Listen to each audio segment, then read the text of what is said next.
बिस्मिल्लाहिर्रहमानिर्रहीम। स्टूडेंट्स, आज जो हमने न्यू चैप्टर स्टार्ट करना है वो है मैट्रिक्स एंड इट्स डिटर्मिनेंट्स। सबसे पहले हम मैट्रिक्स का इंट्रोडक्शन पढ़ेंगे। Matrix are usually matrix are used in physics, engineering, electronics, statistics, high-speed computers, economics, and also other various disciplines. The concept of matrices was given by an English mathematician, Arthur Cayley.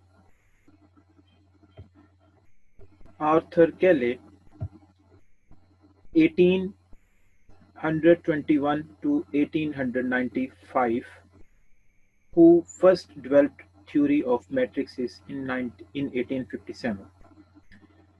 Students, सबसे पहले जो basic जो matrix सबसे पहले जो propose किया था, उसका कॉन्सेप्ट दिया था, वो आर्थर कैले ने दिया था।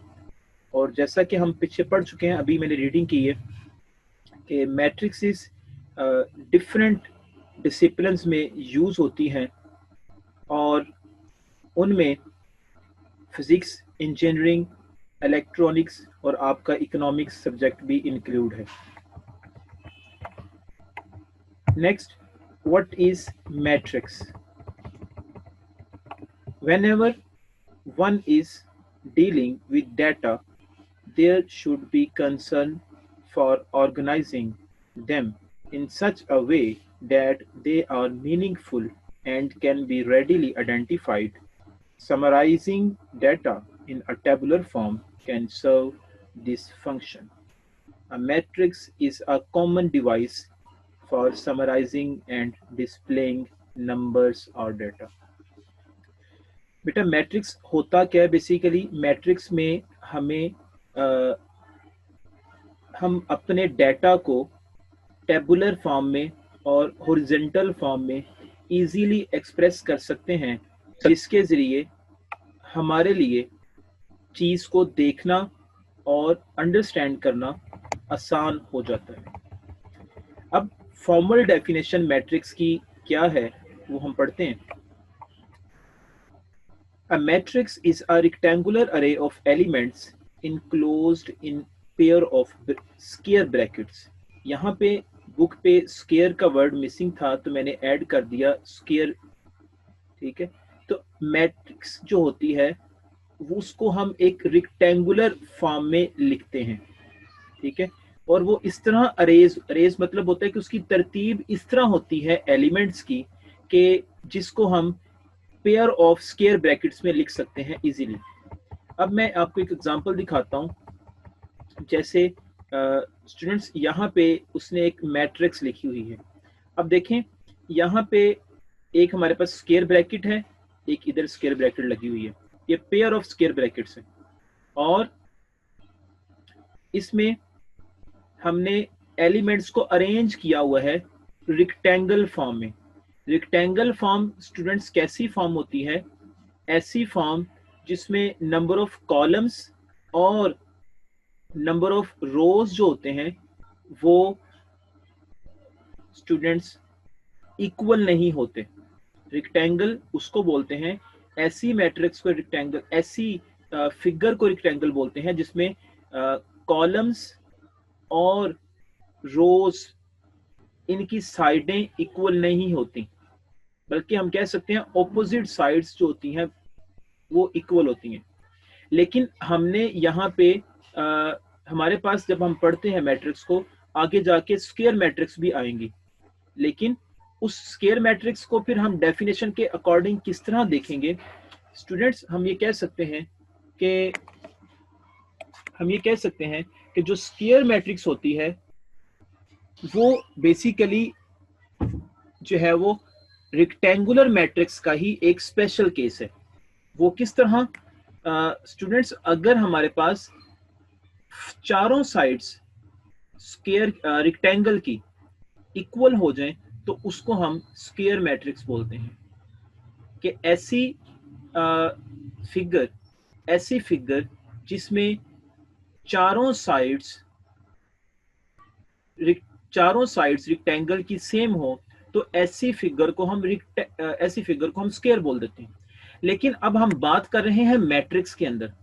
तो मैट्रिक्स के अंदर हम क्या देखेंगे कि हम बात ये करेंगे कि ऐसी हमारे पास जो रिक्टेंगुलर ऐसी अरेज जिसमें नंबर ऑफ रोज और नंबर ऑफ कॉलम्स इक्वल हों, उसको हम स्क्वायर मैट्रिक्स बोलते हैं। तो लेकिन मैंने आपको यहाँ पे बात बताना जो मकसूद थी वो यही थी सिंपली कि यहाँ पे वर्ड लिखा होता है मैट्रिक्स इज अ रेक्टेंगुलर अरे ऑफ एलिमेंट्स। ठीक है, तो अंडरस्टूड है इसके अंदर रेक्टेंगुलर अरे के अंदर स्क्वायर मैट्रिक्स भी इंक्लूड होगी, क्योंकि जो स्क्वायर मैट्रिक्स है वो बेसिकली रेक्टेंगुलर मैट्रिक्स का जनरल केस है। ठीक है जी, स्टूडेंट समझ आ रही है आप सभी को?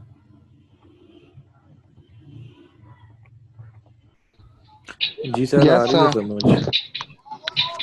ठीक है, अच्छा Yes, सियर मैं जो कर्सर ये मूव कर रहा हूं तो आपको मूव होता नजर आ रहा है ये? जी सर, आता है नजर। ठीक है, it's okay. Next, screen show matrix. हो रही है सही सर। ठीक है, matrix names are usually represented by upper case letter capital A, capital B, and capital C, etc. of English alphabets and elements of a matrix by lower case subscripted letter। ठीक है, तो बेटा वो simply कह रहा है कि हमने मैट्रिक्स को अगर नेम देना है, जैसे ये मैट्रिक्स मेरे पास लिखी हुई है, ठीक है, इसको अगर मैंने एक नेम देना है, कैपिटल लेटर्स नाम दूंगा मैं, एक जैसे ए बी सी, ये कैपिटल लेटर्स के नेम देंगे। मैं आगे जाके दिखा देता हूँ, यहाँ पे कोई जैसे यहाँ पे दी हुई है, उसने मैट्रिक्स को नेम दिया हुआ है कैपिटल लेटर्स, कैपिटल ई दिया हुआ है। लेकिन जो इसके एलिमेंट्स होंगे, ये जो एलिमेंट 6.5, 3.8, 4.0, ये सारे एलिमेंट्स हैं। अगर इसको जनरल केस में लिखें तो बेटा वो लोअर एलिमेंट्स, जो लोअर अल्फाबेट्स होंगे उसके साथ इसको हम रिप्रेजेंट करेंगे। ठीक है, नेक्स्ट है matrix is characterised further bye it's dimension. The dimension और order indicates the number of rows and the number of columns contained within matrix। अब बेटा अगर हमने मैट्रिक्स का ऑर्डर बताना है, या उसको अदर नेम बोल सकते हैं डायमेंशन बतानी है, तो बेटा डायमेंशन का मीनिंग बेटा क्या होता है? सिंपली हम ये कह सकते हैं कि उसके अंदर कितने रोज हैं और कितने कॉलम्स हैं मैट्रिक्स के अंदर। तो बेटा ध्यान में रखिएगा, if a matrix has M rows, matrix के रोज को हम एम से डिनोट करेंगे और कॉलम्स को एन से डिनोट करेंगे, तो उसकी डायमेंशन को जो हम लिखेंगे वो एम बाय एन, या फिर उसको हम बता सकते हैं which is read M by N. ठीक है, मल्टीप्लाई को हम यहाँ पे बाय पढ़ेंगे। तो अब यहाँ पे बेटा मैं अगर बात करता हूँ इस एग्जाम्पल के अंदर, तो इस एग्जाम्पल के अंदर हमें देखना होगा रोज किसको बोलेंगे।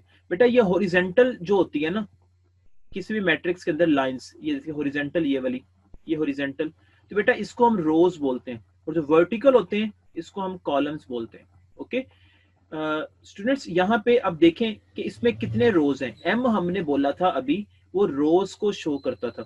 ठीक है, तो इसमें देखते हैं रोज कितने हैं, 1, इसके बाद ये 2, ये इसके बाद 3, ये 4 एंड ये 5। तो हम कह सकते हैं कि इस मैट्रिक्स के अंदर 5 रोज हैं। और अगर कॉलम की बात करूं जिसको हमने n से डिनोट किया था यहाँ पे, वो है 1, 2 एंड 3 कॉलम्स। ओके, तो मैं यहाँ पे बोल सकता हूं, मैं लिख सकता हूं यहाँ पे कि इसका ऑर्डर क्या होगा। पहले हमेशा हमने m लिखना है, मीन रोज लिखने हैं, फिर हमने n लिखना है कॉलम।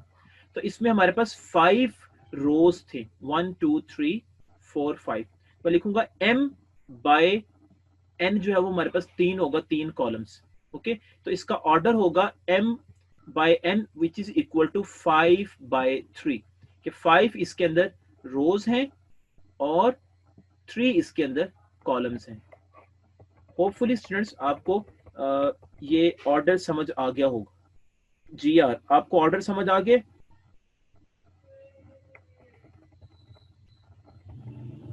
जी सर, आ गया।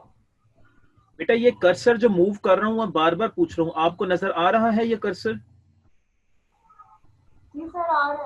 ठीक है, इट्स ओके। नेक्स्ट बेटा जो उसने डिटेल आगे लिखी हुई है वो आप खुद भी पढ़ सकते हैं, जो आपके पास बुक है डॉक्टर नुमान खालिद की, वहां से आप पढ़ेंगे तो आपको इजीली समझ आ जाएगा।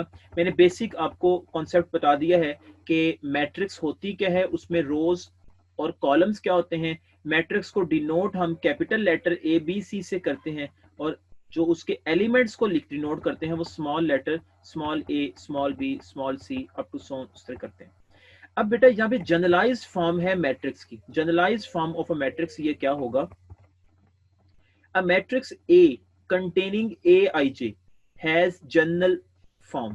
बेटा जिस तरह मैंने बोला था आपको, m बाय n मैट्रिक्स के ऑर्डर को बोलते हैं। m उसमें नंबर ऑफ रोज होती हैं और n उसमें नंबर ऑफ कॉलम्स होते हैं।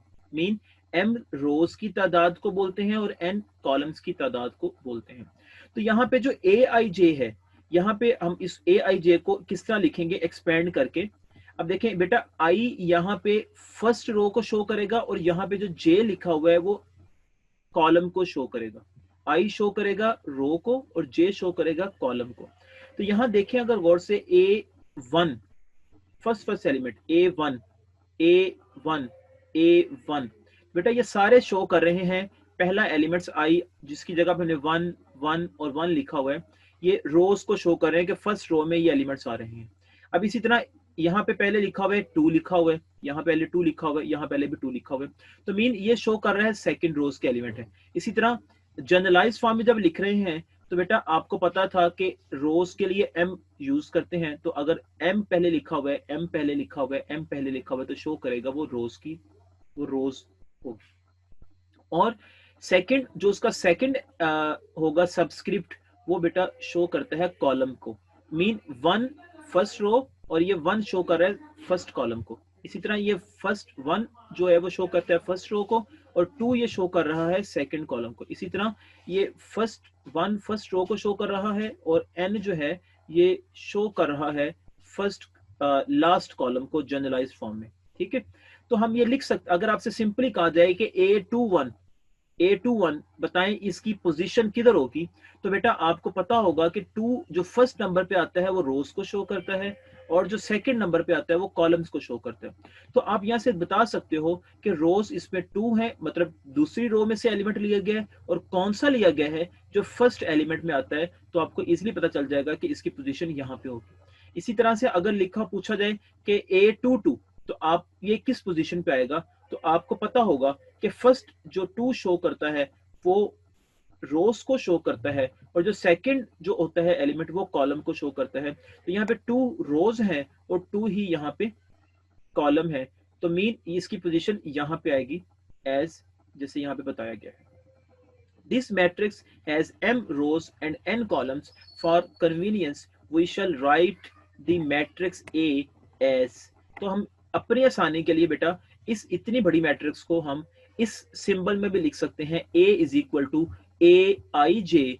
इसकी सबस्क्रिप्ट में लिख देंगे बेटा, जो नीचे चीज लिखी जाती है इसको बोलते हैं सबस्क्रिप्ट। जो सबस्क्रिप्ट में लिखेंगे वो m बाय n लिख सकते हैं, और या सिंपली हम लिख सकते हैं इस तरह भी ए आई जे। अब सबस्क्रिप्ट में अगर हमने नहीं लिखा तो हमें डिफाइन करना होगा फॉर आई है क्या। आई हमारे पास बेटा फर्स्ट एलिमेंट जो है वो रोज के हैं 1 2 up to so on m, and जो जे है वो 1 2 up to so on n, ये कॉलम्स को शो कर रहा है। ठीक है, तो अब स्टूडेंट्स होपफुली आपको ये भी समझ आ गया होगा जनरलाइज फॉर्म मैट्रिक्स की कैसे लिखते हैं। नेक्स्ट बेटा स्पेशल टाइप ऑफ मैट्रिक्स क्या है? Matrix which has only one row is called row matrix और रो वेक्टर। बेटा सिंपली आपको पता है कि अगर एक ऐसी मैट्रिक्स जिसमें एक ही रो हो तो उसको हम रो मैट्रिक्स या रो वेक्टर बोलते हैं। लाइक दिस एग्जांपल दी हुई है 4 8 3 7, this is a row matrix of order. Order क्या होगा बेटा इसका? इसका ऑर्डर जो होगा वो बेटा इसका ऑर्डर जो होगा उसमें आपको पता है कि ऑर्डर में, इसके ऑर्डर में पहले हमने रोज लिखना है। रोज इसमें एक आ रही है तो हमने 1 लिख दिया यहाँ पे। इसमें कॉलम्स 1 2 3 एंड 4 आ रहे हैं तो यहाँ पे 4 हमने कॉलम्स लिख दिया। 1 मल्टीप्लाई बाय 4। एंड इसी तरह से बेटा नेक्स्ट एग्जांपल भी लिखी गई है, इसमें AI1 AI2 AI3 up to Son AIN। इसमें देखें आप, फर्स्ट नंबर पे हम रो लिखते हैं जिसमें एलिमेंट्स लिखे हुए, फर्स्ट रो 1 लिख दिया क्योंकि एक ही इसमें रो आ रही है। कॉलम कितने आ रहे हैं 1 2 3 एंड अप टू सोन ये n तक जा रहे हैं, तो 1 बाय n हम लिख सकते हैं। इसी तरह से बेटा कॉलम मैट्रिक्स की डेफिनेशन है, कॉलम मैट्रिक्स और कॉलम वेक्टर क्या होगा, a matrix which has only one column is called column matrix और कॉलम वेक्टर। तो सिंपली हम कह सकते हैं यहाँ पे कि इसमें एक ही कॉलम है, तो इसको हम बोलेंगे कि ये हमारे पास कॉलम मैट्रिक्स है। इसमें भी एक कॉलम है तो ये भी कॉलम मैट्रिक्स है, और इसका ऑर्डर, पहले का ऑर्डर 4/1 है और नेक्स्ट का ऑर्डर n/1 है। सिमिलरली हम बोल सकते हैं, यहाँ पे नेक्स्ट डेफिनेशन आ रही है वो रेक्टेंगुलर मैट्रिक्स, वो क्या होती है बेटा, आपको पता है m शोज करता है नंबर ऑफ रोज, जैसे जैसे आपको पता है, देखें यहाँ पे अब m शोज करता है नंबर ऑफ रोज को, ठीक है, और n शो करता है नंबर ऑफ कॉलम्स को, जैसे ये कॉलम्स है, ठीक है। अब स्टूडेंट्स यहाँ पे m not equal to n, अगर नंबर ऑफ रोज इक्वल ना हो नंबर ऑफ कॉलम्स के, तो then matrix is called rectangular matrix of order m/n। बेटा आप यहाँ पे गौर से देखें कि इसमें जो है वो रोज कितने हैं, 2 रोज हैं इस मैट्रिक्स के अंदर, और कॉलम्स कितने हैं, 3 कॉलम्स हैं। तो 2 इक्वल नहीं है 3 के, तो हम कह सकते हैं कि ये हमारे पास रेक्टेंगुलर मैट्रिक्स है। सिमिलरली सर आपकी आवाज बिल्कुल भी नहीं आ रही है, ना ही समझ आ रही है।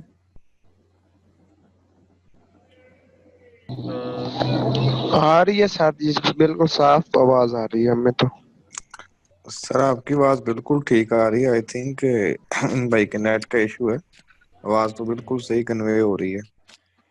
बेटा ये इंटरनेट पे भी लेक्चर मिल जाएगा आपको यूट्यूब पे, बाकी मे बी आपके कोई इंटरनेट का प्रॉब्लम ना हो, क्योंकि बाकी स्टूडेंट्स को आवाज़ क्लियर आ रही है। जी यार आपको आवाज़ क्लियर आ रही है, गर्ल्स को प्रॉब्लम तो नहीं है? जी सर आ रही है। ठीक है, चलें, जो 1-2 स्टूडेंट का प्रॉब्लम है बेटा, वो आपको कोशिश करें सुनने की, नहीं तो फिर आपको इसके साथ यूट्यूब पे भी शाम को इंशाल्लाह लेक्चर ये मिल जाएगा। एनीहो, तो स्टूडेंट ये रेक्टेंगुलर मैट्रिक्स होपफुली आपको समझ आ गया होगा। नेक्स्ट आती है स्क्वायर मैट्रिक्स।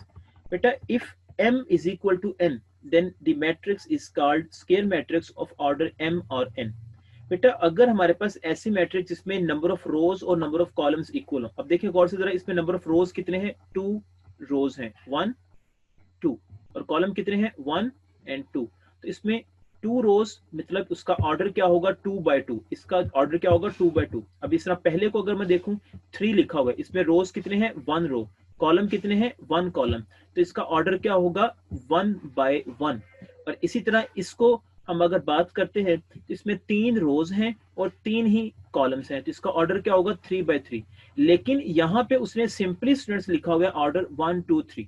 बेटा अगर तो सिंपली ऐसे लिखा हो मैट्रिक्स, जैसे फर्स्ट लिखा है 3, इसका ऑर्डर उसने लिखा है 1, अगर एक दफा ही एलिमेंट लिखा हुआ है, मतलब 1/1 नहीं लिखा, तो बेटा इसका मीनिंग ये भी होता है कि हम 1/1 को सिंपली 1 भी लिख सकते हैं। जैसे सिमिलरली यहाँ पे है ये 2/2 है, तो इसको बेटा सिंपली हम 2 भी लिख सकते हैं।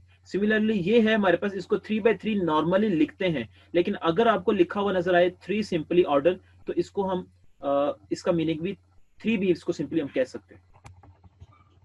तो a square matrix of order m by m may be written a matrix of order m।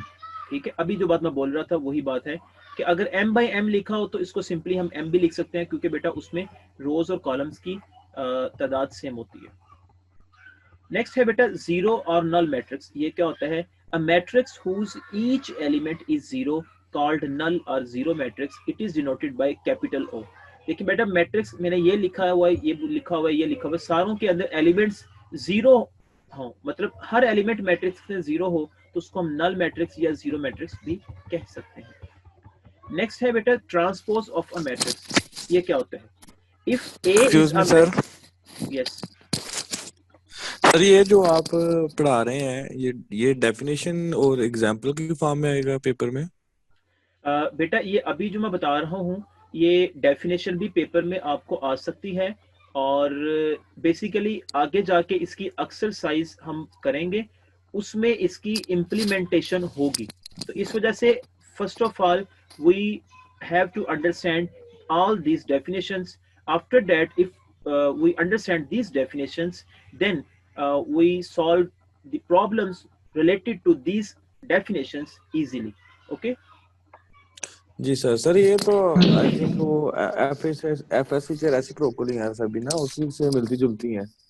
बेटा तो ये वो एफएससी कर सकते हैं फिर?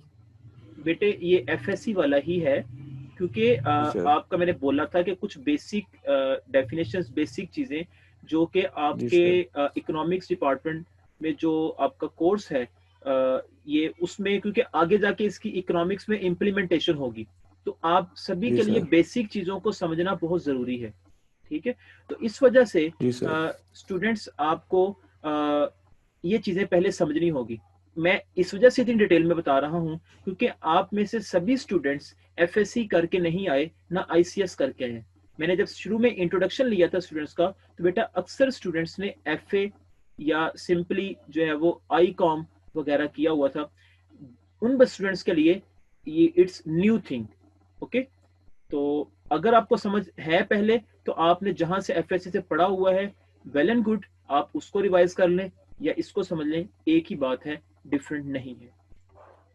जी सर। सर जी एक और भी है ना, इसमें ये जैसे सेट में दिए गए हैं जी जी सारे, ये सेट हमें मिलेगा और इसमें से वो हमसे एमसीक्यूज में भी पूछ सकता है ना कि ये बता दे कि ये कौन सा सेट, वो भी इसलिए भी हमें इसको ज्यादा तैयार करना चाहिए। जी जी बेटा, यस ठीक कह रहे हैं। Any question? चले ठीक है, ट्रांसपोज ऑफ अ मैट्रिक्स हम नेक्स्ट पढ़ते हैं। ट्रांसपोज ऑफ अ मैट्रिक्स क्या होता है? If A is a matrix of order m by n, then an n by m matrix obtained by interchanging the rows and columns of A is called the transpose of A. बेटा simply उसको denote हम करते हैं A T से। T इसके ऊपर power में छोटा सा लिखते हैं तो वो ट्रांसपोज को शो करेगा। तो बेटा अगर हमारे पास ये से एक मैट्रिक्स लिखी हुई है, तो अगर हम इसके रोज को जैसे 1 2 5 इसको कॉलम में लिख दें 1 2 5, जैसे ये 5 7 0 इसको लिख दिया कॉलम्स में 5 7 0, इसी तरह ये, तो हम कह सकते हैं कि अगर हम नंबर ऑफ रोज को नंबर ऑफ कॉलम्स में कन्वर्ट कर दें तो बेटा वो हमारे पास ट्रांसपोज होगा गिवन मैट्रिक्स का। या in other words we say if we interchange the number of columns into the number of rows, जैसे like 1 5 minus 1 6 है, इसको अगर हम कॉलम को रो में कन्वर्ट कर दें 1 5 minus 1 6, तो ये भी ठीक होगा। ठीक है, तो ये ट्रांसपोज को शो करता है। नेक्स्ट है equal matrix. It's very important definition, equal matrix. Two things be kept in mind for equal matrix. One thing is that order of a matrix, two matrix are same, and secondly entries, corresponding entries are equal. अब देखिए like जैसे ये example लिखी हुई है ए और B. अब बेटा यहाँ पे हमारे पास जो ऑर्डर है ए मैट्रिक्स का वो क्या है? वो 2 रोज है और 2 कॉलम है, और इस बी मैट्रिक्स का ऑर्डर क्या है? 2 रोज और 2 कॉलम्स है। तो मीन फर्स्ट कंडीशन जो ऑर्डर की है वो फुलफिल हो गई। अब सेकंड हमने देखना है क्रिस्पॉन्डिंग एंट्रीज आर सेम। क्रिस्पॉन्डिंग एंट्रीज का मीनिंग ये होता है कि फर्स्ट एलिमेंट जो यहाँ पे आ रहा होता है वो फर्स्ट एलिमेंट यहाँ पे वो सेम होना चाहिए। सेकंड एलिमेंट यहाँ पे जो आ रहा है -5, तो इसको सॉल्व करके देखें 2 और -7 को, तो वो -5 आंसर आना चाहिए। इसी तरह 7 जो यहाँ पे आ रहा है इसको सॉल्व करें बी मैट्रिक्स के इस एलिमेंट को, तो 7 आना चाहिए। अगर 4 यहाँ पे आ रहा है तो इधर भी 4 आना चाहिए। तो अब these two conditions of equal matrix are same, so we can say A and B are equal.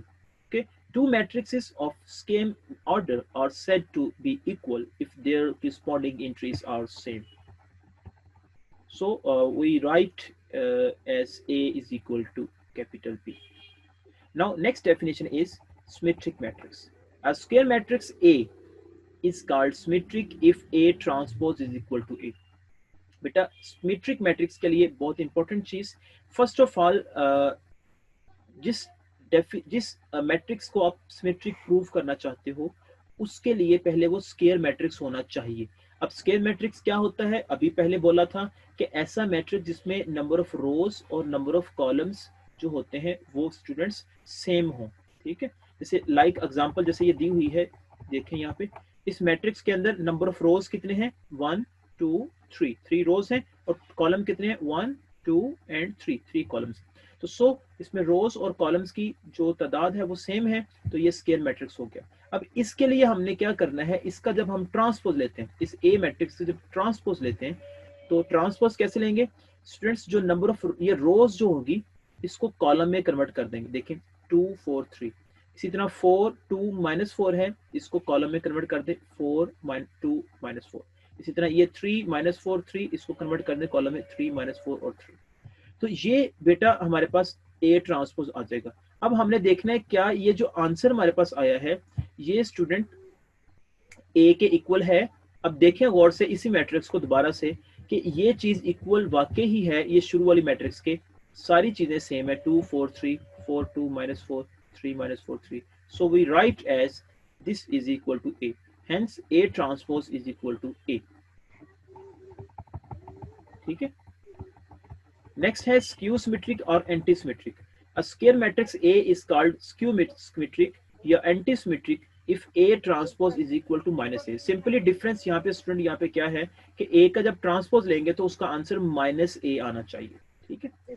तो अब बेटा एक बात मैं और बताना भूल गया हूँ यहाँ पे, सिमेट्रिक मैट्रिक्स के लिए बहुत इंपॉर्टेंट चीज है वो ये है कि बेटा ये जो उसका अभी मैं जो दिखा रहा हूँ आपको, ये डायगोनल, इसको बोलते हैं फर्स्ट डायगोनल, इसको बोलते हैं फर्स्ट डायगोनल, या इसको प्रिंसिपल डायगोनल भी बोलते हैं, या इसको मेन डायगोनल भी बोलते हैं। ये तीन नेम है, मेन डायगोनल, प्रिंसिपल डायगोनल और फर्स्ट डायगोनल।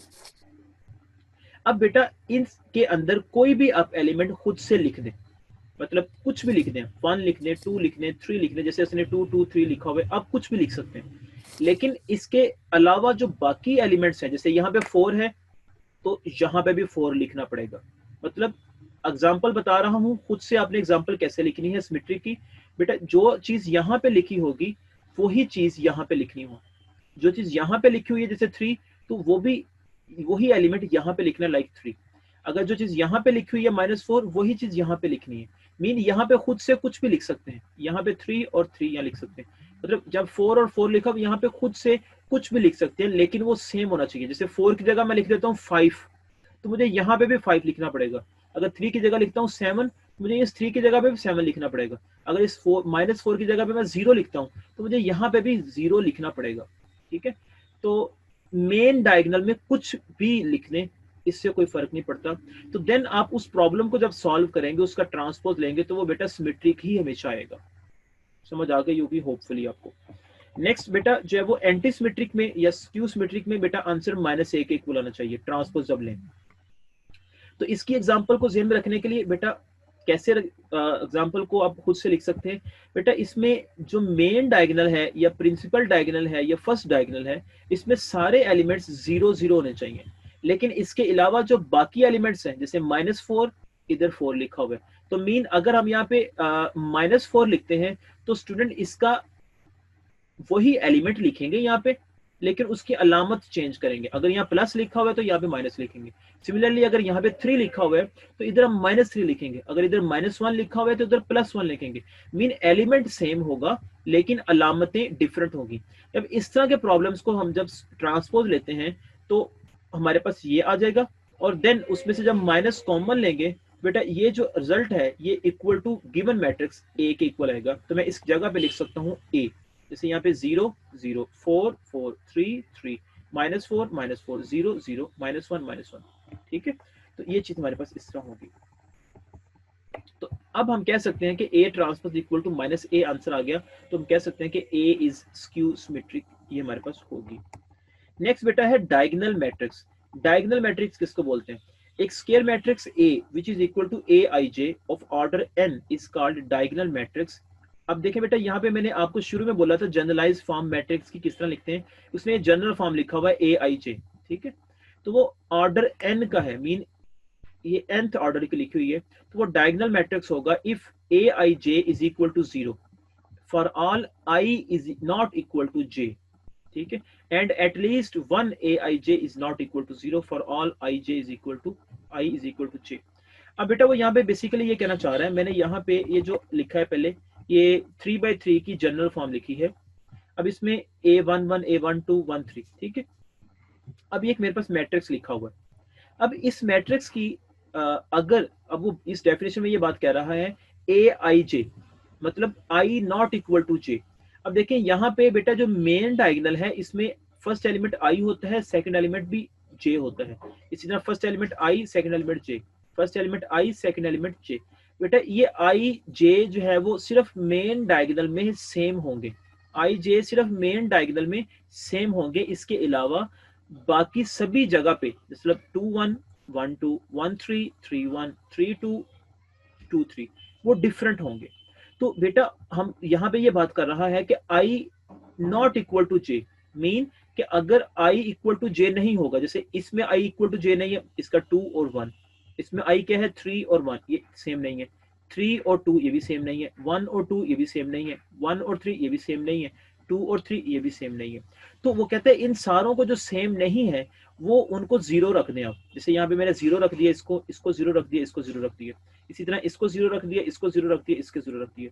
लेकिन वो कहता है at least one aij is not equal to 0 for all i is equal to j। वो कहता है जो मेन डायगोनल है i is equal to j जिसमें i j ये इक्वल है, ये मेन डायगोनल की बात कर रहे हैं, वो कहते हैं उसमें एटलीस्ट वन एलिमेंट वो 0 के इक्वल नहीं होना चाहिए। जैसे यहाँ पे मैंने यहाँ पे 0 लिखा हुआ है तो यहाँ पे आप 1 भी लिख सकते थे, यहाँ पे मेरे 0 लिखा हुआ है, यहाँ पे 5 भी लिख सकते थे। उसकी जो कंडीशन है डेफिनेशन की वो कहते हैं एटलीस्ट वन एलिमेंट, मतलब एक एलिमेंट ऐसा आपने रखना है जो कि 0 के इक्वल नहीं होना चाहिए। आप ज्यादा भी रख सकते हो यहाँ पे, जैसे यहाँ पे आप 1 रख लें, यहाँ पे 2 रख लें, यहाँ पे 3 रख लें, तब भी ये डायगोनल मैट्रिक्स होगा। आप यहाँ पे 4 रख लें, यहाँ पे 2 रख लें, यहाँ पे 0 रख लें, तब भी ये डायगोनल मैट्रिक्स होगा। सिंपली मेन डायगोनल के अलावा सारी एंट्रीज 0 होनी चाहिए और जो मेन डायगोनल है उसमें एटलीस्ट वन एलिमेंट, एटलीस्ट मतलब कि कम से कम एक एलिमेंट 0 के इक्वल नहीं होना चाहिए। जैसे यहाँ पे मैंने 2 रख दिए, ज्यादा एलिमेंट भी 0 के इक्वल नहीं हो सकते, यहाँ पे 1 रख लें, 2 रख लें, 3 रख लें, ठीक है। तो ये होती है डायगोनल मैट्रिक्स। उसने नेक्स्ट डेफिनेशन भी उसी अंदाज से लिखी हुई है, तो आप खुद देखिएगा तो समझ आ जाए कि मैंने जो भी बोली आपको। नेक्स्ट है बेटा स्केलर मैट्रिक्स। बेटा स्केलर मैट्रिक्स और डायगोनल मैट्रिक्स तकरीबन सेम है, जस्ट थोड़ा सा फर्क है। उसमें फर्क क्या है कि मेन डायगोनल में के अलावा या फर्स्ट डायगोनल या प्रिंसिपल डायगोनल इनके अलावा सारी एंट्रीज जो होंगी वो 0 होंगी। हमने डायगोनल मैट्रिक्स में भी ये भी बात पढ़ी थी कि मेन डायगोनल के अलावा सारी एंट्रीज 0 होंगी, लेकिन डायगोनल मैट्रिक्स में हमने बात ये पढ़ी थी कि मेन डायगोनल में एटलीस्ट वन एलिमेंट जो होगा वो 0 के इक्वल नहीं होगा, ठीक है। लेकिन स्केलर में कंडीशन बेटा ये है कि मेन डायगोनल के अंदर सारे एलिमेंट्स एक जैसे लिखने हैं, जैसे 4 4 4, ठीक है। अब देखें ये भी बात वही लिखी हुई है, अ diagonal matrix having equal elements in its diagonal, कि एक ऐसी डायगोनल मैट्रिक्स जिसमें एलिमेंट्स इक्वल होंगे उसके डायगोनल के अंदर। यहाँ लिखना चाहिए था फर्स्ट डायगोनल, वो मिसिंग है, यहाँ पे आपने लिख लेना है फर्स्ट डायगोनल, ठीक है। वो स्केलर मैट्रिक्स होगा। जैसे यहाँ पे उसने लिखा हुआ है, खुद से कुछ भी लिख दिया, यहाँ पे मेन डायगोनल के अंदर सारे एलिमेंट सेम है, लेकिन इसके अलावा सारे एलिमेंट्स जो है वो 0 ही है, ठीक है। जिसको बोलेंगे हम स्केलर मैट्रिक्स। अब उसने इस तरह भी लिखा हुआ है, a scalar matrix this of order n is called scalar matrix if aij is 0 for all i not equal to j। यहां तक डेफिनेशन सेम है डायगोनल मैट्रिक्स की तरह, कि जिसमें i not equal to j, ये एलिमेंट, ये element, ये एलिमेंट, ये एलिमेंट, ये एलिमेंट और ये एलिमेंट इक्वल टू 0 है, ठीक है, क्योंकि उसने बोला हुआ है। और जो इसके अलावा है एलिमेंट्स, जैसे aij is equal to k for all i is equal to j, mean जिसमें मेन डायगोनल में एंट्रीज सेम आती हैं, i इक्वल टू j मतलब वो मेन डायगोनल के अंदर आता है, उसमें एलिमेंट सेम होना चाहिए। यहाँ पर जर्नल लिख दिया है k, कोई भी उसने लिखा भी हुआ where k is non zero scalar, mean यहाँ पे कोई भी नॉन जीरो स्केलर आ सकते हैं। हम 4 4 की जगह पे 5 5 भी लिख सकते थे, 7 7 भी लिख सकते थे, 8 8 भी लिख सकते थे, कुछ भी लिख सकते थे, ठीक है। लेकिन वो सेम लिखना था, इसके अलावा बाकी सारी एलिमेंट्स में 0 होने चाहिए, तो इसको हम बोलते हैं स्केलर मैट्रिक्स।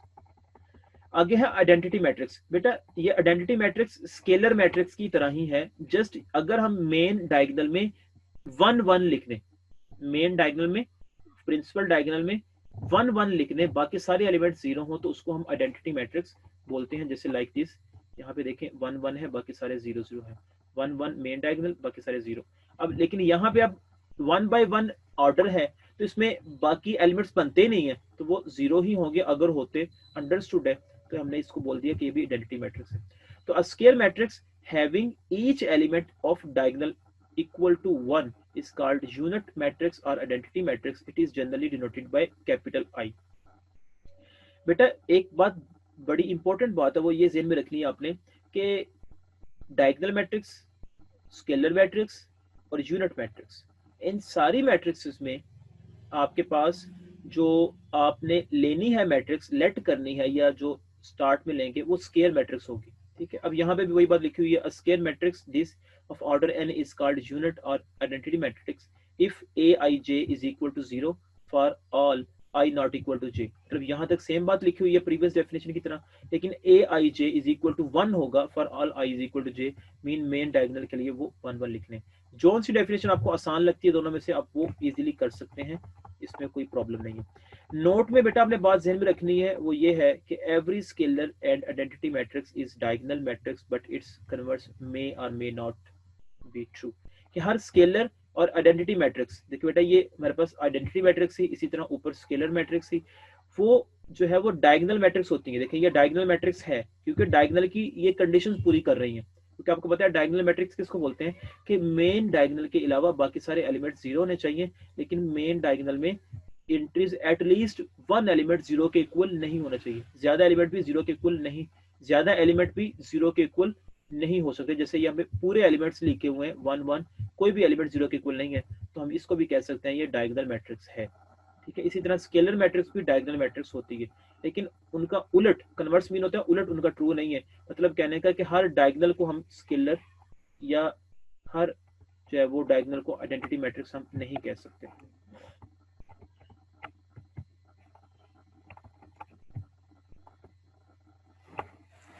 ठीक है, अब नेक्स्ट है स्टूडेंट्स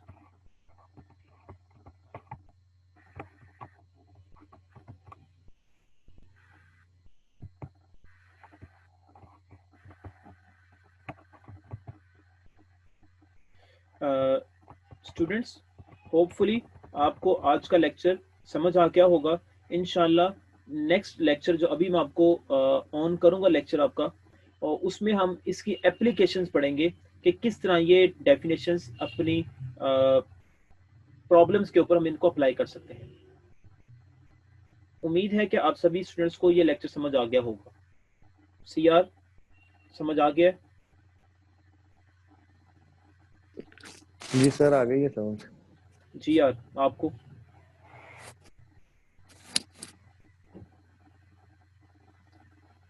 जी यार, आपको कोई प्रॉब्लम तो नहीं है?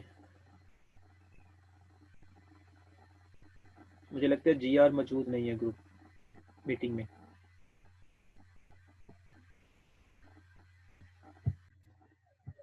Hopefully students you understand this lecture. If you have any question, write in comment box or in WhatsApp group. Okay, Allah Hafiz.